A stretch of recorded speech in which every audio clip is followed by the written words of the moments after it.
Welcome everyone to another episode of the Train Studio. I'm your host, Sean Morris. Today on the Train Studio update, I have for you the first video for the 28mm project I am working on. It's a 28mm diorama for, sake of argument. You guys haven't seen any of the prelim work or thoughts about this project, but a few others have.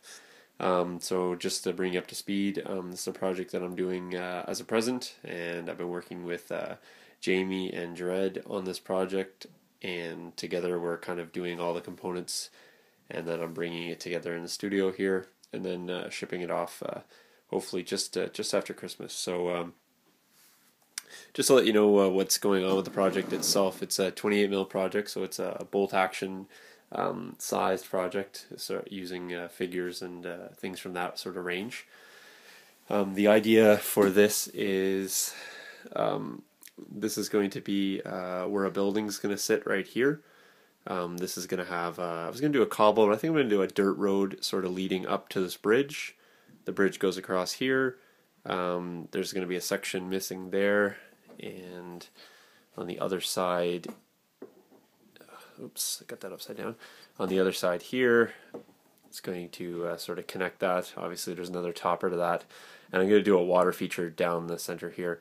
I think what I'm going to do is I'm going to actually shape in this side and then around the back, and I'm going to make more like a more of a marshy kind of pond that it's going over. It's not going to be a river by any means or anything like that. So I'm going to probably loop in both ends just to kind of keep the water contained. It's maybe not going to be the most naturalistic component, but I want to have sort of the water, make sure it's not flowing off the edge or anything when I'm doing the pour. So I'm going to kind of make it a marshy sort of section. It might just be a narrow section of a larger waterway or something like that. So kind of really murky water. Obviously I'm going to have some debris that's fallen down into the water itself, so that's sort of churned up a dirt. So I'm going to keep it very dirty looking, but have some some reeds and some grass kind of things sticking out. In addition, here I got this little cart path here going under the bridge. I apologize for the harsh light. I'll try to keep it focus as best I can here and move this around so you guys can kind of see. But there's a a field stone here, a wall, and just to give you a better sort of image, that's the stone work that I'm doing there. And that's actually going to create a retaining wall right along here, and then slightly on the other side, and then there will be a section right here too, just to kind of create some uniformity to this. And the idea being that there's going to be a German tank sort of sitting right on the bridge. It's come across this sort of exploded area here. There's going to be a Canadian Piat team that's hiding in the reeds down here, and they're kind of responsible for the destruction of this bridge. In addition, you can kind of see this faint line. There's going to be a little fenced area here, so a little bit of a courtyard. And this is actually going to be sloped down to the top of the retaining wall, which will be right about there. So just some bushes and stuff to kind of create that sort of transition. And then there's going to be some Canadians sort of sneaking up on the fence, inside the fence here, and there's going to be a German patrol moving up behind the tank. So there's kind of this sort of ambush type scenario set up.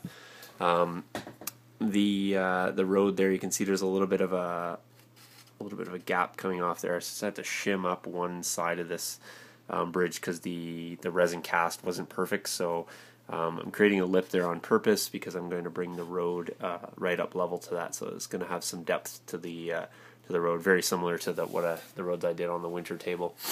So that's going to sort of trail off through that area there, and then you can kind of see this sort of unique shape here that the building's going to set in. Now the building's already been done by Dred, so just leading up to that, it's basically I'm going to finish off the edges with some plastic art, I think, and just sort of paint it black and kind of give it that mute look. But this is actually going to be the basement section, so it's going to have some sort of a subsection to the diorama. So you kind of get this basement look, and then you get this ground level look, and then you're going to have some elevated type sections as well, and then you're going to have this lowered section, and then the waterway. So it's kind of got a lot of depth, so to speak, for the diorama.